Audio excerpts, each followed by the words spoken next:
नमस्कार दोस्तों।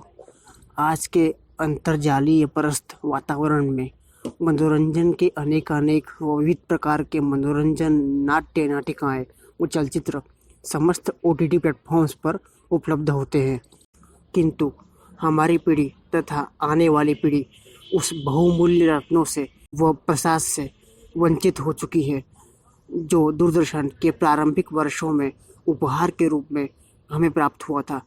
चाहे वो रामायण महाभारत जैसे रामायण सागर के द्वारा निर्मित कार्यक्रम हो या व्योमकेश बख्शी व मालगुडी के जैसे हास्य व उत्तेजक रसों से पूर्ण कार्यक्रम। उस दौर के कार्यक्रम हमारे दिलों में विशेष स्थान रखते हैं।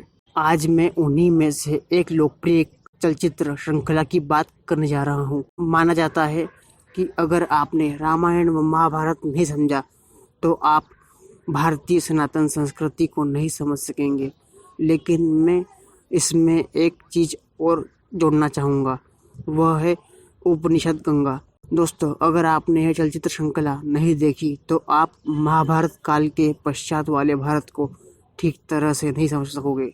यह श्रृंखला हमें भारतीय संस्कृति के मूल उपनिषदों के कुछ गूढ़ तत्वों को एक ऐतिहासिक कथाओं के आधार पर समझाने का प्रयास करती है। दोस्तों, महत्वपूर्ण बात यह है कि भगवान कृष्ण के अवतार के बाद क्या क्या ऐतिहासिक घटनाएं हैं भारतीय इतिहास में, उनके हमारे पास एक सुव्यवस्थित रूपरेखा नहीं है। उन सभी को यह श्रृंखला बहुत सुंदर ढंग से प्रस्तुत करती है।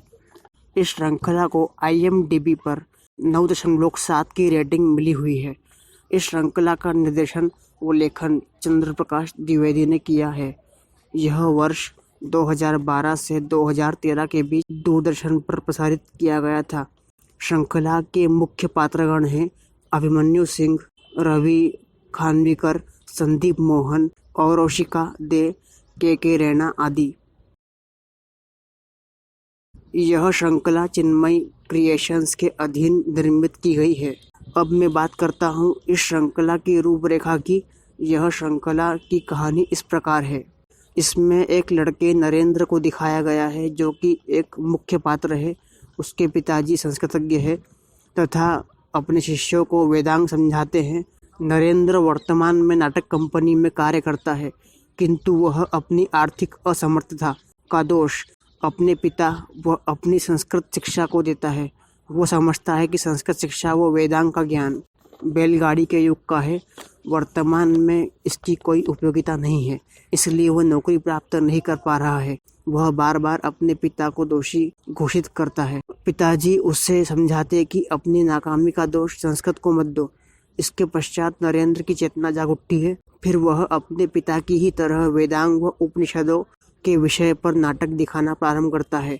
उसके पिता को जब यह पता चलता है कि नरेंद्र के नाटक जनता के द्वारा खूब पसंद किए जा रहे हैं, तो वे भी एक दिन चोरी छिपे उस नाटक में जाते हैं और नाटक के अंत में अपने पुत्र को भाव विभोर होकर गले लगा लेते हैं। पिता को अपने पुत्र पर गर्व होता है। इसके बाद श्रृंखला में हर एक नाटक मंचन को प्रकरण के रूप में दर्शाया गया है। इसके लिए आपको यह श्रृंखला देखनी होगी। इसमें कुल 52 प्रकरण दिखाए गए हैं। दोस्तों, यह श्रृंखला की कुछ मुख्य बातें हैं जो इसे अपने आप में एक कीर्तिमान के रूप में उपस्थापित करती है। वो यह है: नंबर 1, इसकी संस्कृतनिष्ठ भाषा शैली व आवश्यकता अनुसार पद्यों का उपयोग। दूसरी, सभी पात्रों का गंभीर व तेजस्वी अभिनय। तीसरी, ग्लैमर और चकाचौंध से पूरी तरह विहीन यह वातावरण हमें हमारे सांस्कृतिक भारत की पराकाष्ठा को बहुत ही सुंदर ढंग से समझाता है।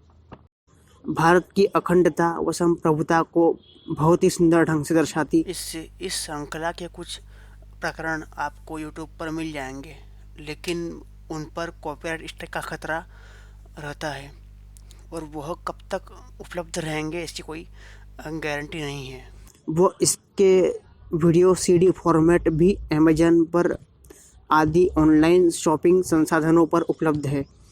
फिर भी अगर आप इसके सही प्रकरण डाउनलोड कर अपने पास सहेजना चाहते हैं तो आप मुझसे व्हाट्सएप पर संपर्क करें।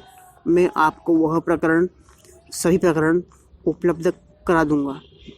दोस्तों, आपने यह चलचित्र यहाँ तक देखी, इसके लिए बहुत बहुत धन्यवाद। साधुवाद।